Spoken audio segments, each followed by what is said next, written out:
Hi there, I'm your host Marlene McConnell and welcome to the Surviving Trauma Stories of Hope podcast. In this week's episode, I am delighted to welcome the incredibly talented and inspiring speaker, Nick Prefontaine, all the way from Rhode Island in the United States.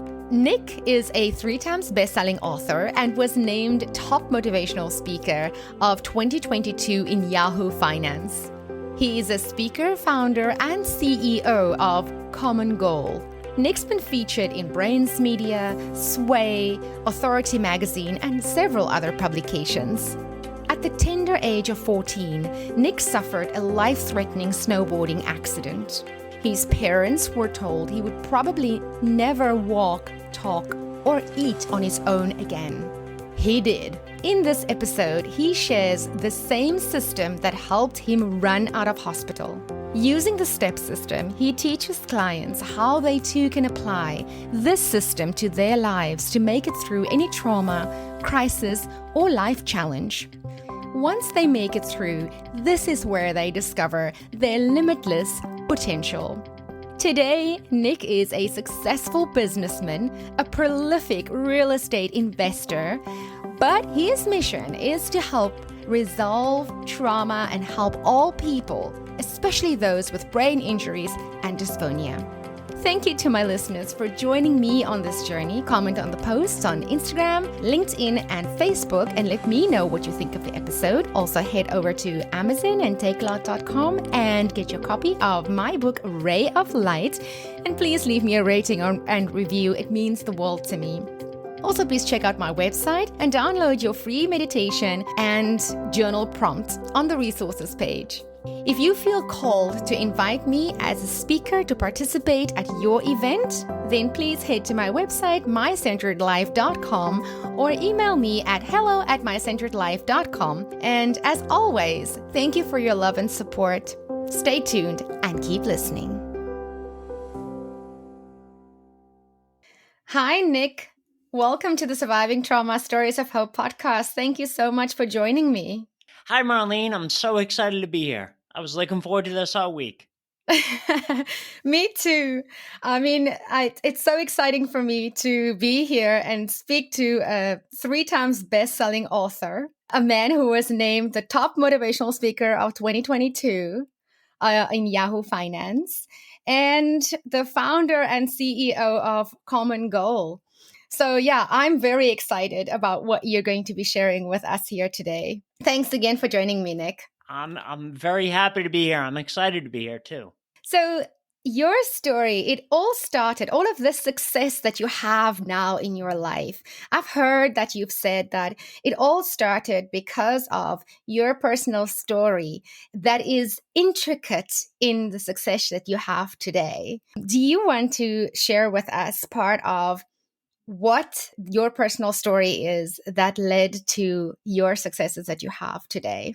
Sure, and I feel like that my story and where it began led me to where I am today. So I wouldn't change a thing looking back at it. My mom, however, she said she would change something different if she could go back, but I wouldn't just because of what I've been through, and it's brought me to where I am today. So that's awesome. Oh, thank you. I appreciate that. And that fateful day, it all started that fateful day when I was at ski club with my friends in 8th grade. So we are on our way to the mountain, and my friends and I had all brought our snowboard gear onto the bus to get ready so we wouldn't miss a precious moment once we got to the mountain. We got to the mountain and headed straight for the chairlift because we were already ready. On the ride up, though, Marlene, we noticed that it was very icy because it had been raining. People were wiping out everywhere. However, it wasn't our first. We weren't beginners. In other words, it wasn't our first time on the slopes. So, right, you had confidence. Absolutely, yeah. We were. I was scared of the ski lift and the snow. So you were an avid snowboarder. We frequented the skiing. I actually think the year of my accident, I don't share this often, but the year of my accident, I actually snowboarded every day for a month from when, including holidays, so including Thanksgiving and Christmas. I snowboarded Yeah. every day for a month from when the mountain opened. And I think the mountain opened on Thanksgiving or really close nearby there. I was getting after it every day, snowboarding every day. So Yeah. that's the long way of saying, Marlene, that we knew we were confident in our abilities, so didn't phase us in the least. In fact, as we were going up the chairlift went right over the terrain park. The chairlift went right over the biggest jump in the terrain park, and I said, as soon as I saw it, oh, I got to hit that. That has my name all over it. So I got to the top, buckled into my snowboard, took a breath of that crisp winter air, and confidently charged towards that jump with all my speed. And going up to the jump, I caught the edge of my snowboard on the snow that was going up the jump, and that kind of threw me off balance. Oh. So I was told that I landed on my head. Oh my gosh. I wasn't wearing a helmet. These are all little things that I learned after the fact. Obviously, people pointed this out, and I pieced together memories from there. Oh I gosh, learned Nick. that That's awful. I mean, how big was this jump? gosh, it was a big jump. It was probably 10 or 15 feet, maybe even more than that, 20 feet. Wow. And Oh it my was gosh. actually I'm not blaming the accident on the mountain, but the construction of it wasn't very good just because the lip was so big where you didn't even have to have much speed going off it, and you would have hit the landing. So I of course was the opposite of that. I had a lot of speed. Yeah. You had the speed. Tell me, how old were you, Nick? Eighth grade, so I was 14. I was 14 when that Wow. yeah, I That was is so young. Yep, I was 14 when this happened, and um later I learned that the only protection that my head had was my goggles that I was wearing. So I wore these really thick padding goggles, really cushioned goggles, and I learned that they not only shielded the initial impact, but as I continued to make contact and roll down the mountain, they moved with each hit to brace my fall. So Wow. I almost did. There's three things, and that was one of them. So I was definitely fortunate. The second thing, they wanted to bring a helicopter to the mountain to rush me to the hospital. They couldn't because it was too windy. Mhm. So they sent in an ambulance. And out of all the paramedics in the area, there was only one who could intubate right on the spot. And I needed On the that. spot right here. Yeah, Yeah. exactly. Right. I mean, like the at the like to do that actual procedure to intubate you. So Yes. um So that you could breathe. exactly. I needed that to Wow. be able to breathe because of the severity of my injuries. So once I got to the hospital, this is a third thing that I really credit with um, really the recovery I've made and all that I've accomplished. These three things. So I was Mhm. resting once I got to the ICU, the intensive care unit.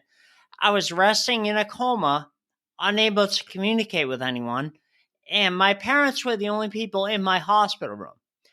The doctors, no fault of their own, came into my room to share my prognosis. And as you can imagine, Marlene, at least early on, the news was more negative and more negative and more negative each time my parents heard from the doctors what the updates were. So they came in. Oh, they must have been devastated. They were, yeah. As you can imagine, and the doctors came into my room to share the update, as they do, no fault of their own, in front of me just because they figured, oh, he's in a coma. He can't hear. Exactly. He can't hear anything. Yeah, exactly. But But could you hear them? well, my parents, luckily for me, I was out for the count, but luckily for me, my parents understood the power of the mind. So they said, no, no, Yes. not in front of him. So they made the Yes. doctors step outside. And once outside, that's where the doctors shared with my parents that, um, look, he's in a coma. Even if he comes out of his coma, he's probably not going to be able to walk, not going to be able to talk, and not going to be able to eat on his own again. So my parents took that information and thanked the doctors for the information. And then because none of this infiltrated my mind, even though I was in a coma, they had the foresight to realize that I Mm-hmm. was still taking information. So none of Yeah. that was able to infiltrate my mind. So what this allowed me to do, Marlene, I was in a coma for 3 weeks. I don't remember a month. After a month, I was probably a little under a month. I was transported to a rehab hospital, and the rehab hospital was where my memories start. Um, and really, Right. just to give you an idea, Marlene, Mm-hmm. I was all right. So how rough of a shape I was in, I would sit up in bed, my hospital bed, for minutes at a time, and I'd be sweating profusely like I had just ran a race of some sort or just had an Wow. extreme exertion of physical activity just to sit up in bed for minutes at a time. So it was definitely a Yeah. long road. It was a long road for me. A very long road to recovery. Absolutely. And of course, you had no memory of the coma or even of waking up. If you're saying that the first memories, it's at the rehabilitation center, which was almost a month later. Yeah, exactly. Yep. So I was in a coma for 3 weeks. It was a partially induced coma because they were afraid that I would wake up. They said just based on the impact alone, Nick, you would have been out for probably 7 or 10 days. They can't put a like exact number on it, but they said approximately 7 to 10 days. Right. They were afraid though that I'd wake up and I'd start to panic and I'd like, who are you people? What am I doing here? And then that would increase. I already had swelling in my brain from the initial impact. And then as I kept rolling down the mountain, so they were afraid that Yeah. the swelling would increase and then I would die. So that's why they had to put me in a partially induced coma. So I was in a coma, partially induced coma for 3 weeks. I don't remember a month. A month after my accident, that's where my memories started with sitting up in bed for minutes at a time, being and even that's Mm. vague, being sweating profusely after that. And then because my parents didn't let any of that negative energy, negative information into my mind about what I could or couldn't do, this Yeah. this enabled me to just get up and treat it like any other situation. So get up. I got up, did the best that I could, and I kept getting better every day. There was a system that I was unknowingly using to not only make a full recovery but run out of the hospital, and that's the step system. Wow. Can I ask you just on that? I mean, and I mean, these are absolute golden nuggets that you're about to share with us. But can I ask you, did the doctors ever, Nick, once you were awake, sort of share the prognosis with you, or was it something that you never knew or understood? Never knew it. So not a lot of people will ask that question. That's a great question, but I never knew. So I never knew. And even if I did know, it was months after the accident. So I didn't know about it until months, at least months after the accident. Even then, I don't even I candidly don't even remember, Marlene, ever getting the prognosis from the doctors, them coming to me and saying that you're probably not going to ever walk, talk, or eat again. So, and I credit my parents for Yeah. that because they had the foresight to um, be my advocate in that situation, and that Yeah. that really Absolutely. comes right into what I'm about to share, which is the step system. So I'll give you a 10,000 foot view of the step system, and if your listeners are interested in that, at the end, I can give them a way they can download Step, the ebook, for free, which is going to go into detail on all of these. But the first letter of STEP, STEP is an acronym, is support. So you got to make sure you have the support of your family and friends around you. And this is going to have you more often than not falling back on relationships that you built prior to your setback. And I will share part of support. One of the first things of support, one of the first subpoints of support is advocate. So you got to make sure you have that advocate looking Yeah. out for your best interest, because if you don't, you're just going to be another number. Again, no fault of the hospitals; they're doing the best they can with what they have. But if you don't have that advocate, you're Yeah. just going to be another number in the hospital system. So, and they're going to put you through their regular Yeah. process. T of the step system is trust. You have to trust Yep. that once you take your first step, the next step is always going to be available to you, and you have to follow it. You have to also follow that you have this calling inside of you for a reason. You have to trust that. So, how I always like to illustrate this is that I overheard approximately a month after my accident, when I started to get my wits about me and the memories started, I overheard my parents having a conversation with the doctors. They said, "All right, what do we have to do to make sure Nick makes a full recovery?" And in my head, I heard, "No, you're going to run out." So then running out became our common goal. What we were striving for each week, and meeting with all of our therapists each week. That was the common goal. Yeah. So then, of the step system, E is energy. You have to make sure you maintain your energy, because maintaining your energy allows your body's natural ability to be able to heal itself.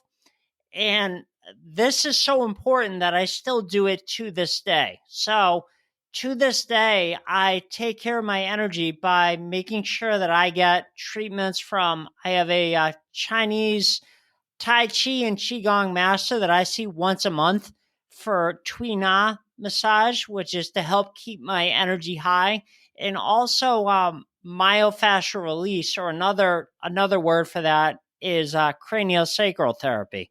So I get both of those, the Tui Na and the craniosacral therapy, once a month, so once every 5 weeks, and this allows me to keep my energy high, so I'm able to Mm-hmm. affect and Yeah. influence and help other people and support all the clients that we work with at a common goal.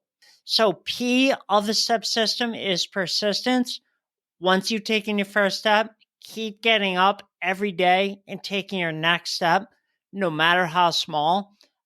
It's really amazing that by making sure, especially initially in your recovery, that you're doing something every day, no matter how small, something every day, especially in those first 30 to 90 days, because by doing something every day, you're establishing a foundation and you're building such a momentum. Yeah. When I was in the hospital during my recovery, I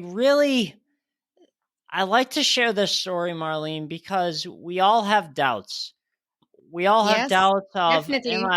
am I really gonna do this? Am Can I, I make it? yeah, Maybe not. exactly. Am I kidding myself? Yeah, we. Exactly. You're saying only a fraction of them, but we all have them. So I remember it was early on in my recovery. I was in a wheelchair, not a fully supported wheelchair, which I did start with, but just a regular wheelchair. And I started off that day with sessions of physical, occupational, and speech therapy. And I had double sessions of those 5 days a week, just to give you an idea. However, it was at lunch after physical, occupational, and speech therapy that my mom, who was with me every day, was in my hospital room with me. I was Yeah. having lunch and I was looking over my situation and in a wheelchair. And Marlene, I just couldn't figure it out. And I turned to my mom and I said, "Am I ever going to be able to walk again?" Yeah. She didn't even hesitate. She said, "Of course you are. That's what we're doing here, so you can get everything back and we can go Wow. home." The certainty that she just installed in you right there. This is what's going to happen. No doubt. Absolutely. And that's the one moment that I can reflect on and say that that was people hear my story that, "Oh, you got in an accident, you ran out of the hospital. That's great. You can do it, but I can't do it," kind of thing. Which couldn't be farther from the truth, as you know from going through Yeah. trauma yourself, Marlene. And this moment of doubt that I had in myself, and once I Yeah. heard that, got that confirmation from my mom, who was also my advocate, to say, "No, like that's what we're doing here, so you can get everything back and we can go home." It allowed me to keep moving forward and to keep going. Um, and then if you fast forward a little bit, I remember actually Hmm. on the day that I ran out of the hospital, I can actually remember it. I remember it like it was yesterday. So Tell me about that we day. actually Oh, I've got goosebumps, Nick. oh, it was amazing. I still look back at it because all right, so it's funny. After not having real food for even I mean, it was even longer than a month because even after I came out of the coma, I was fed through a tube. So the day that I ran out of the hospital, my goal was like I would run out of the hospital, and before that, we would go next door to the hospital. There was a local pizza and sub shop or grinder or however you'd like to term it, like a big sandwich. Yeah. So Yeah. Big sandwiches. Yeah. Subs. exactly. Yeah, so I had my goal that I wanted to go and that was my food goal. We would go next door and I would order a turkey grinder, um, and then from there I'd run out of the hospital. So on that day, I got to have my walk next door. Actually did it with one of my therapists, with my physical therapist. She went with me, her and my Yeah. mom, and I had that lunch of my grinder that I was so excited about.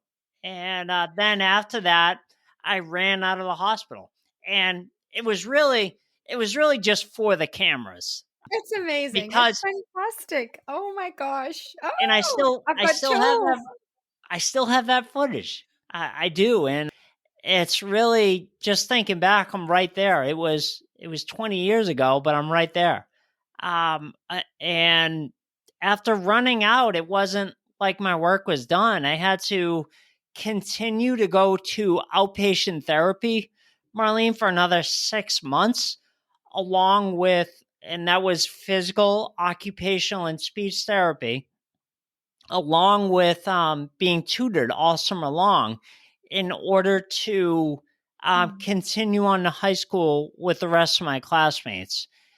So, at Yes.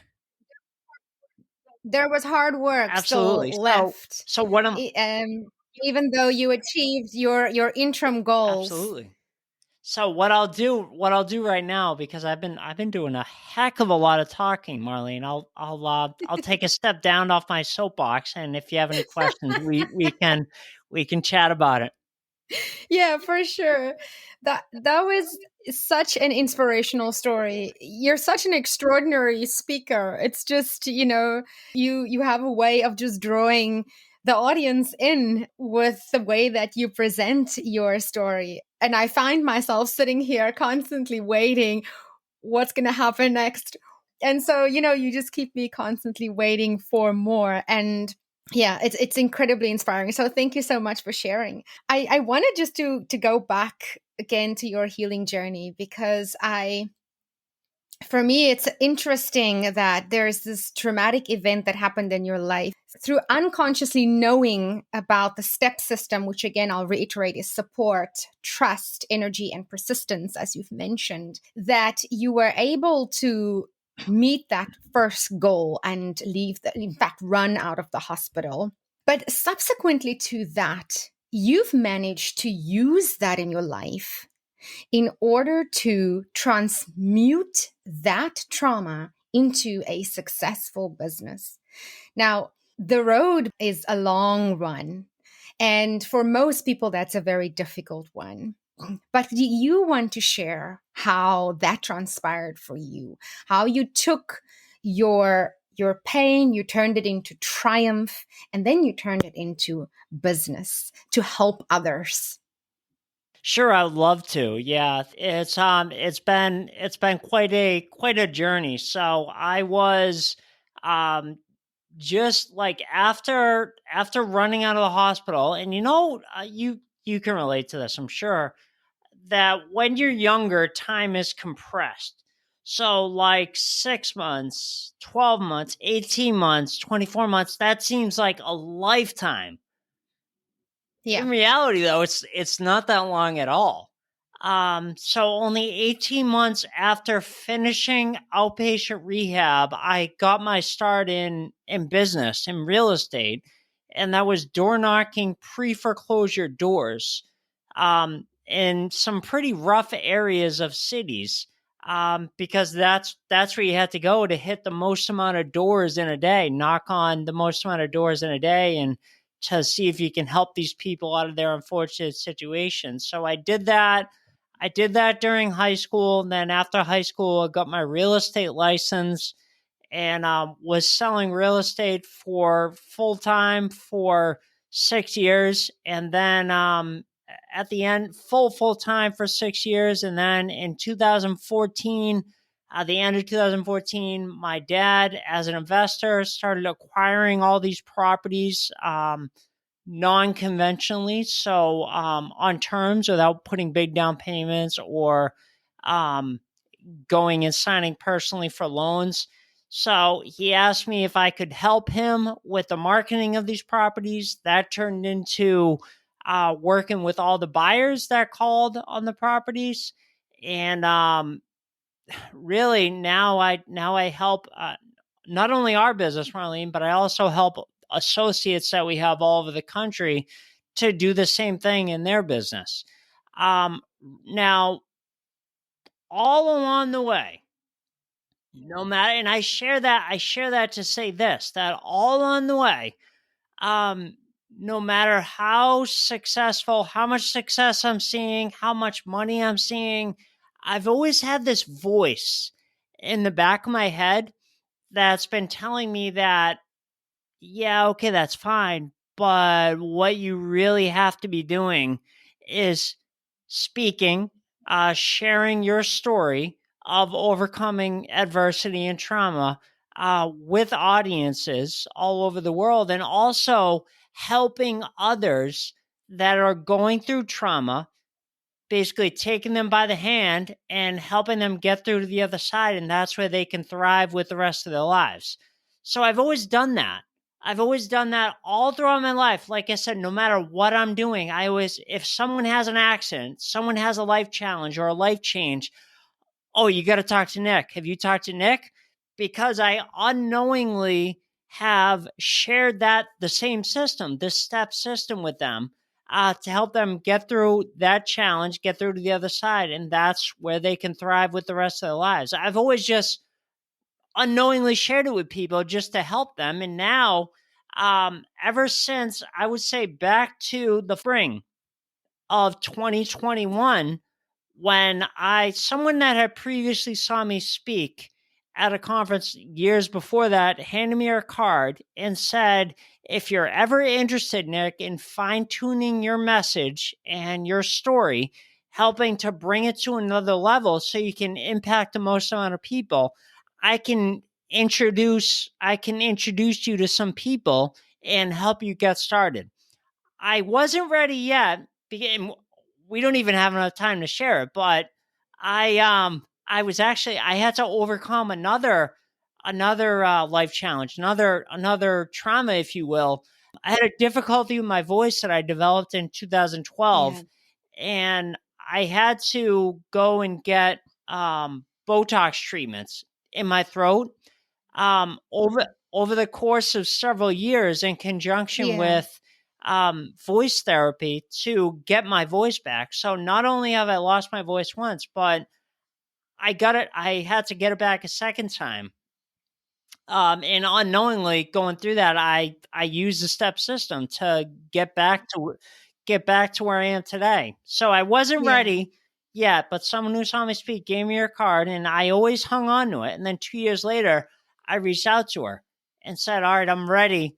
Um, who should I talk to?" And ever since that call that I had in May or June of 2021 with her mentor and her coach, there has been no voice going on in my head. That, to me, Marlene, that's evidence that I'm on the right path and I'm doing what I was put on this earth to do, which is, again, help others that are going through trauma get through to the other side and thrive with the rest of their lives, and also share my story from stage. So ever since then, there has been no voice. That's incredible. And I applaud you for listening to your intuition. When you said there's this voice in my head that even though now I am, and I'm going to say it, Nick, real estate mogul, you still listening to your intuition that is saying there is a reason why you had this experience. There are many ears and eyes that are waiting, and lives that are waiting to be changed by your words. And you find the way to honor that. And not a lot of people in this life can say that they honor the calling of their intuition, because it is something that is very difficult for most people to do. So I commend you for that. Thank you. The audience can't see us right now, but I'm thanking. I'm showing my thanks, Marlene. You're very welcome. This has been such a wonderful conversation. You're such an inspirational speaker and storyteller. Like, you make this look so effortless. You're such an inspiration to me. And I'm so glad that you came and you shared this story with us with such grace and power and, just such charm. Thank you for sharing the acronym that is your step system. That's something that we can all learn from, and it's something that we can apply in our lives. And I think that you don't need to have a experience an incident that is traumatic, that is this big, but for some of us, traumatic experiences could be prolonged experiences just over the course of life. And your step system has relevance in all of those circumstances. So thank you so much for sharing that with us. One quick thing on that. So when my mentor Trisha helped me she was the one that helped me craft and come up with the step system, and she pulled it out of me because it was not easy. It was not easy. She kept asking me, "Yeah, but how'd you do it? How'd you do it? How'd you do it?" And to the point where I was like frustrated with her. I was like, "Oh, I don't know. I don't know." Yeah. And Yeah. he pulled it out of me, and I'm so happy that my work with her, my one-on-one work with her, came about uh, because since we've developed the step system, I've seen there's so many applications of the step system. You can apply it to anything, whether it's starting a new business, overcoming trauma or an illness, but any kind of life challenge as well. Yeah. And I mean, you can apply them even in life challenges that are not traumatic. Becoming independent and getting your very first apartment is a positive life change, right? And you could even apply that in a positive, in a positive life change. Absolutely. So, Nick, what does life look like for you now? Oh, now great. Another great question, Marlene. You are really putting me on the spot. You're full of the great questions today. I am doing I'm doing a lot of speaking at brain injury associations and contacting them because I had a brain injury. So contacting them and yeah, Makes sense. it's a good fit. Um, so I'm reaching out to them, make an application to them to be their keynote speaker. And I've spoke at several brain injury associations as their keynote speaker at their annual conference, which they go in kind of rolling applications. So applications that I made earlier this fall and at the end of summer were potentially for events, conferences that were in like March, April, May timeframe of next year. So I'm in several talks to do those. I've done 45 to 60 minutes, and that's really where I feel that I have the biggest impact, that I'm able to impact people's lives. And I've even had a lot of survivors of traumatic brain injury and trauma come up to me after I've shared my story and said that, like almost in tears, say that it's helped them and allowed them to see their next steps. So I'm doing that. Developed the STEP video series, which is a video series along with workbooks that allows people to work through their trauma on their own.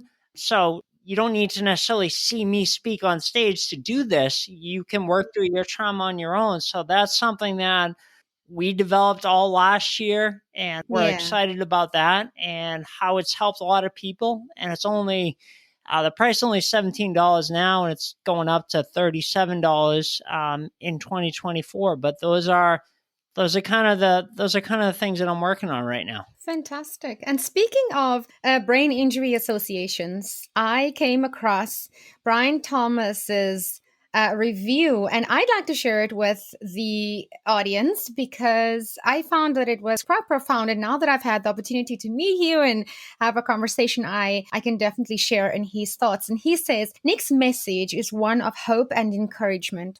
He speaks with passion and firmly believes that anyone can achieve success if they are willing to work hard, stay focused on their goals, and never give up. His story is an inspiration to all who hear it, and his message of perseverance and determination is one that anyone can benefit from. When I read that, I was like, this is something that I think my audience can benefit from. You're such an absolute light, Nick. It's really been wonderful to speak to you. I am going to link all your social media links in the description box below so that anyone of the listeners who wants to follow along can do so, and also head on over to your website to get the book and the videos for the STEP system. Yeah, I'll what I can do is give your listeners the way that they can get STEP the ebook for free. Oh, wow. And if they go right to just my name, nickprefontaine.com/step, they can download STEP the ebook for free, and that's going to teach them all about what we went over is just a 10,000 foot view, but that's going to teach them all about support, trust, energy, and persistence, and that'll allow them to take their first step today.